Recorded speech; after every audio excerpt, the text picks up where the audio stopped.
Hey, I have just a little bit of a hopefully informational video, hopefully useful video on how to interpret feedback from a disk detainer lock. This Zarker J45S was the first disk detainer that I have ever attempted, and it took me a while before I was even sure I was doing it right. As many videos as I watched teaching people how to open disk detainer locks, there was something about the feedback that I wasn't quite getting.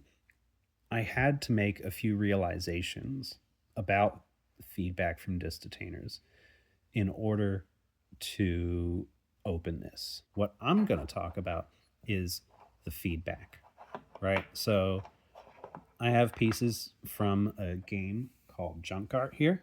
It's a very delightful game, but I'm going to use them to kind of show you what's happening in terms of the feedback that you're getting. So here's your sidebar, right? And as you rotate it, this sidebar is going to be compressed into these pieces. So this piece is loose. This piece is a little tighter, so that might be considered binding. Here, I'm going to hold it like this. This one's loose. This one's binding, so this might be the one that you want to go for. This one's loose.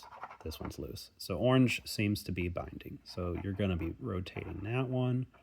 And eventually, what you're going to be looking for is when it suddenly doesn't feel loose anymore. And you could even hear that click on there, which is quite nice. Now here, it's got a range that you can push it back and forth. So that's how you can tell you're in a gate. Doesn't feel like it's high friction anymore. So let's see if we can find the next one. This one's kind of tight. This one's very tight. This one's still loose. Let's do the weaker one. And I say weaker just because I'm getting less feedback from it, less friction. So we're going to push that out. And, these are, of course, circular in a real lock. But once again, you have a little bit of feedback. Now, here's the other thing. This is better able to go in here than it is able to go in here.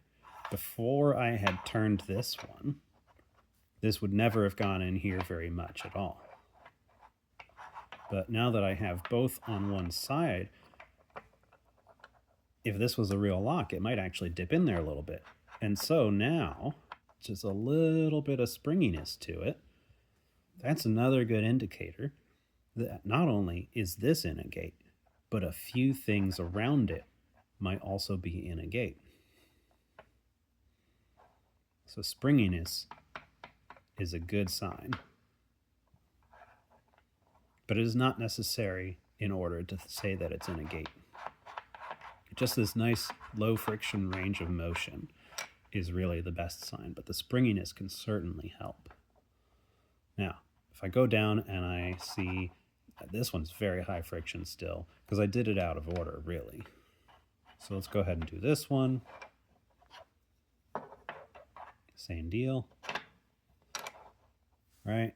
So now 3 different things will all be somewhat springy. Maybe this one less so, but you'll still get the low friction from all of them within a certain range. Now, one other thing, if you push each thing to the end of where it's low friction, it's not really as much in the gate as it could be. So you want to bring it somewhere like middling here. And finally, we'll do our last one. And there's space for it to get in to the groove, and you've got your open.